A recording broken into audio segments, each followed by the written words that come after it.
A city that's tried for decades to overcome hard times in search of something to cheer about. They finally have it.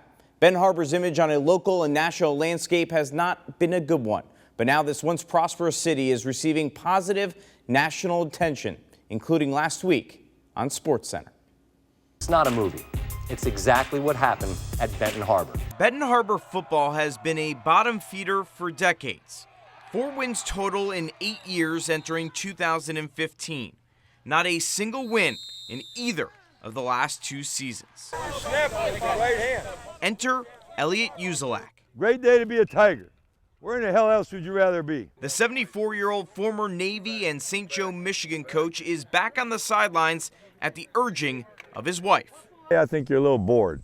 Why don't you think about coaching again? I go, what? What are you talking about? Then she brought up Benton Harbor. She said, look, we know what it's like. We lived here 8 or 9 years. Why don't you go there and help those kids on and off the field, and let's all pitch in and see what we can do. Uzelac fixed high school football programs before.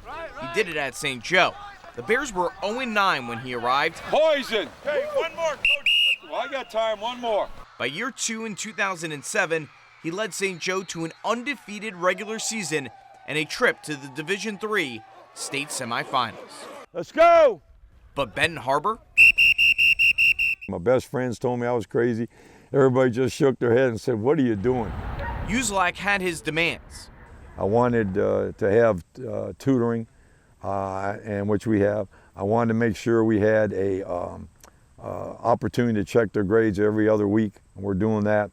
And so that was important to me. Then I wanted to be able to feed them properly. He also wanted to upgrade facilities, highlighted by a state-of-the-art $100,000 weight room that was paid in half by donations. Man, it's way cleaner. Like I said before, we didn't really have, the air wasn't working good, so we got good air conditioning in here now, so you cool while you working out. It's overall a better place. Uzelac officially took over just 2 weeks before the season started. What were your first impressions when Coach Uzelac walked in the door? I thought he was crazy because he talking about playoffs before the season even started, and he said he was going to make it, no doubt. Whose helmets are those? Get your helmet! Get your goddamn helmet! The first practices weren't very promising of achieving that playoff goal. Football's going into the woods and guys running into each other, and some kid ran into the fence, and Lord, I don't know how he did that, but he did. It was just completely wild. And I thought, oh boy, this is going to be rough. But Benton Harbor principal Roger Triplett could tell immediately Uzelac was the right man. Let's go! Coach Uzelac put into action what many people say. He put kids first. And when you put kids first, they become resilient, and they will give you everything that you ask of them. Benton Harbor lost its first football game, but at halftime of Game 2, they were winning. Well, this ain't Benton Harbor of old. You understand me? You play your living asses off and take it to them. Conditioning wasn't very good yet, and the players struggled in the heat in the second half, but kept fighting.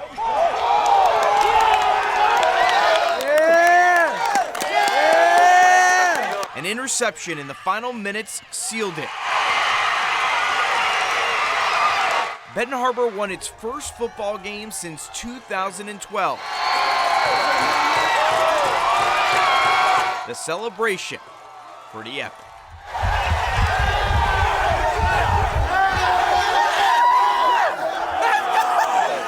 Can't stop smiling. Can't stop smiling. And, man, we just worked hard. Who won this game? Tigers! That's what I'm talking about. The Tigers won the following week over Niles. They would enter Week 7 with a 3-3 record as area powerhouse Lakeshore came to town. The Tigers took the Lancers to overtime, where Mike Jones booted the game-winning field goal.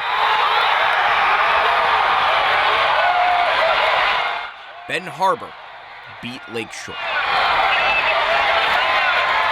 To me, that was a program changer right there. That gave them credibility. They beat a good football team. The Tigers would win one more regular season game, giving them 5 victories in 2015. That's one more than the previous 8 years combined. Benton Harbor had a winning record for the first time since 1989.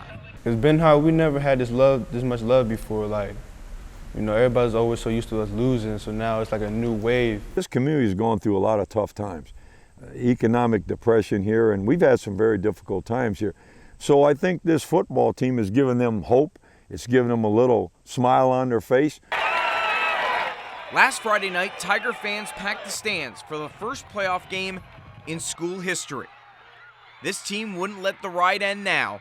Benton Harbor won 28-7. We wanted it more than them. That's why I like the end of the score turned out like that. We gave more effort, played harder, and that's how we won.